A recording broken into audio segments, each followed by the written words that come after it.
Hi everyone, Anthony Fantano here, internet's busiest music nerd, and here we are for a review of the new Takeoff album, The Last Rocket. Takeoff, if you didn't already know, is one-third of the famed Atlanta hip-hop trio Migos, who have each been fracturing off from the trio a bit to do their own solo or collaborative projects, whether it be Quavo and Travis Scott, Quavo solo, Offset and 21 Savage on Without Warning. Easily the best extracurricular Migos project so far.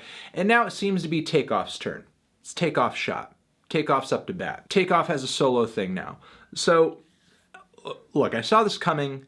We knew it was going to happen eventually. Who the hell knows? Even Offset may have a solo record in his pocket dropping super soon. And if that is the case, we will cross that bridge when we get there. But as far as Takeoff going solo, honestly, this is probably the least interested I could possibly be in a solo Migos effort. Routinely in Migos songs, I don't really find Takeoff's voice to be the most standout. Sure, it's a little smoky. I think he carries a tune a little bit better than some of his counterparts, but still, that is really not enough for me to get excited for hearing another Migos solo effort, especially with the painful mediocrity of Quavo's new album still stuck in my head. Look, ever since Migos dropped Culture 2, it's been painfully obvious that the trio has been focusing more on trying to squeeze as much money out of their hype than trying to make an interesting album full of compelling songs that are legitimately catchy,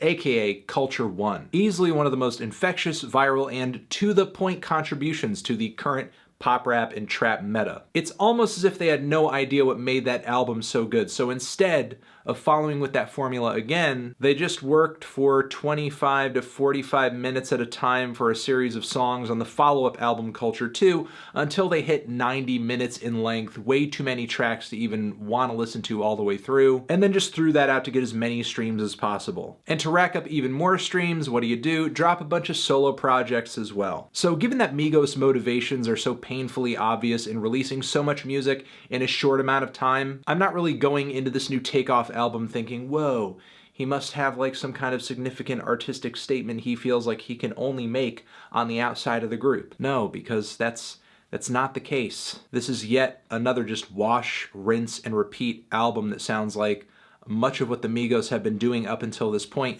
just without the other two members. I will give a few things to this album.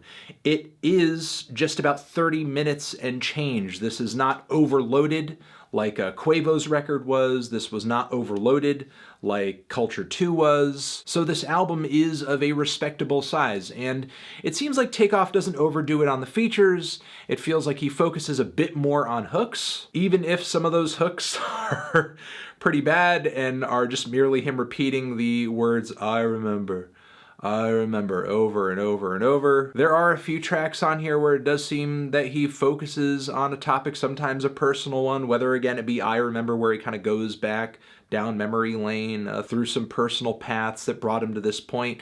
Then there's also None to Me, which is actually a pretty sad moment on the album where Takeoff can be heard singing about a moment in his life where someone close to him betrayed him. In usual Migos fashion, you do get some tight mid-pace flows and some kind of animated ad-libs here and there. The instrumentals, though, are really nothing all that special. It's just kind of your dime a dozen mainstream trap rattling hi-hats, subterranean bass, those super tight, crisp, snappy snares. I mean, it's all here. The problem is, though, that Takeoff does not really have an artistic identity outside of the Migos camp. So it's almost as if there is no point to this album.